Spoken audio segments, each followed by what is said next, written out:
除了获取魂环，等待也是一种修炼。打开微信扫一下这个二维码，这里每周都有新看点，幕后爆料，帅气的人物壁纸，凤凰涅槃，浴火重生。我在微信等你。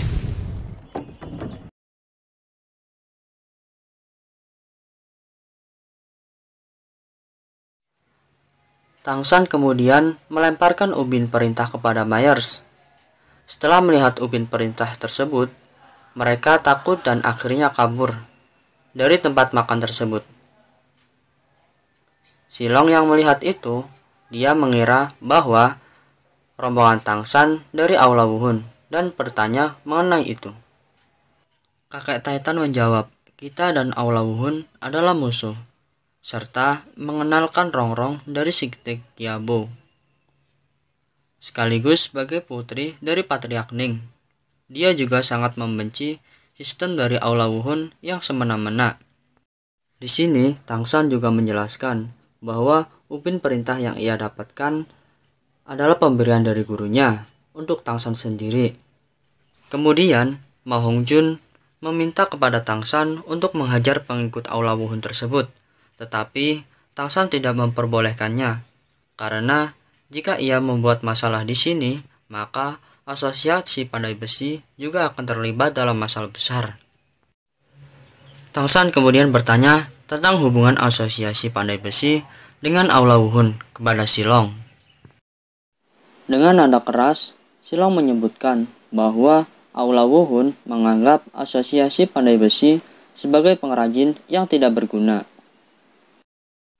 Para antek-antek Aula Wuhun yang mereka sebut juga sebagai Myers selalu membuat kekacauan di asosiasi pandai besi dan menyombongkan diri, apalagi setelah mengetahui bahwa material soul milik Silong hanyalah alat jiwa, yakni pahat. Mendengar semua perkataan Silong, Tangshan kemudian menanyakan markas para antek-antek Aula Wuhun tersebut. Silong pun menjawab bahwa mereka bertempat tinggal di timur kota Genskin. Setelah selesai makan, mereka pun melanjutkan ke penginapan Tangshan. Silong juga memisahkan diri untuk mencari logam yang dipesan Tangshan. Keesokan harinya pun tiba. Silong kembali, sedangkan Oscar dan Rongrong pergi belanja ke pasar. Silong mengatakan bahwa persiapan logam hampir selesai.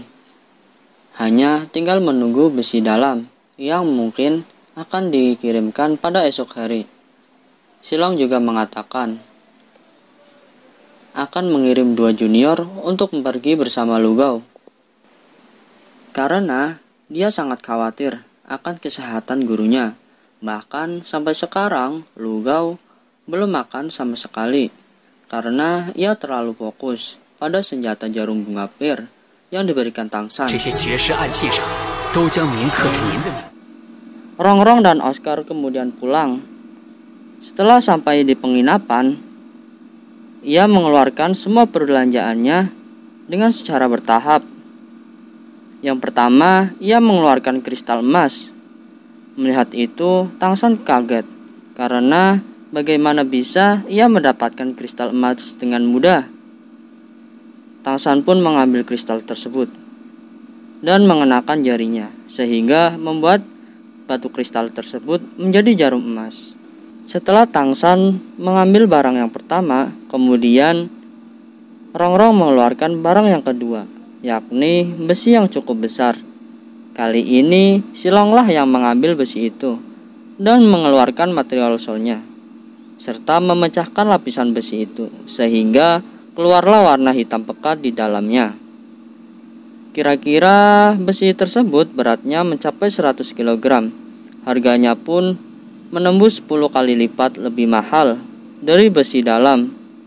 Dan besi ini sangatlah langka. Nah, besi ini juga menjadi salah satu bahan mentah dalam proses pembuatan Buddha Fury Tank Lotus. Besi ini juga memiliki nama lain, dengan kata lain besi pendingin jarum. Kemudian Rongrong mengeluarkan barang yang terakhir. Saat Tangshan melihat itu, dia juga mengambilnya. Kemudian ia menempanya. Pukulan Tangsan tersebut menjadikan beberapa biji itu menjadi kepingan-kepingan yang berwarna silver. Silong pun dan kakek Titan mendekat melihat biji tersebut dan menanyakannya. Tangsan pun menjawab, itu adalah biji perak, laut dalam dan biasa disebut dengan besi terberat. Setelah itu, Tangsan menyimpan kepingan dalam sabuk rohnya. Kemudian Silong mengajak mereka untuk datang ke acara pelelangan di malam hari nanti, karena di situ ada banyak barang yang harus ia miliki dan logam terbaik di sana. Waktu pun tiba, malam hari. Mereka datang dan mulai memasuki ke acara lelang tersebut, dan ada Lugao di sana. Lugao pun duduk di samping Tangsan dan menanyakan tentang blueprint yang lengkap. Tangsan pun mengatakan ia akan memberikannya, tapi saat ia sudah di Sekte Tang. Lugao juga meminta senjata yang ia buat diberi tanda Lugao. Tangsan setuju, asalkan ada cap Sekte Tang di atasnya. Mereka pun akhirnya bersepakat. Kemudian pelelangan pun dimulai. Barang yang pertama dilelang adalah besi dalam dengan berat 231 kg. Rongrong melelang dengan 30.000 koin emas dan hampir menang. Namun Mayor tidak mau kalah. Dia menawar dengan 40.000 koin emas sehingga ia memenangkannya. Itu bukan karena Rongrong semata-mata mengalah, tetapi Tangsan yang menghentikannya untuk menawar lebih lanjut. Nah, dilanjut dengan barang yang kedua, 3, dan 4. Barang tersebut hanyalah barang biasa. Sampailah ke barang yang kelima. Barang kelima tersebut adalah logam emas murni. Dan lagi-lagi Tangsan membiarkan Myers tersebut mendapatkan barang tersebut dengan 30.000 koin emas. Dan sampailah kepada barang yang terakhir. Mereka menampilkan barang buatan Lugao, yakni sepasang baju zirah. Dan dikatakan bahwa baju zirah tersebut sangatlah kuat, bahkan bisa menahan serangan ke-6 Master Jiwa. Melihat itu, semua orang langsung berminat dan ingin memilih. Semua orang melelangnya dengan harga yang sangat tinggi dan fantastis. Melihat itu, Myers langsung gerak cepat dan tidak mau kalah dengan menawar 1 juta koin emas. Dengan melelang harga yang sangat tinggi, semua orang hanya bisa diam saja.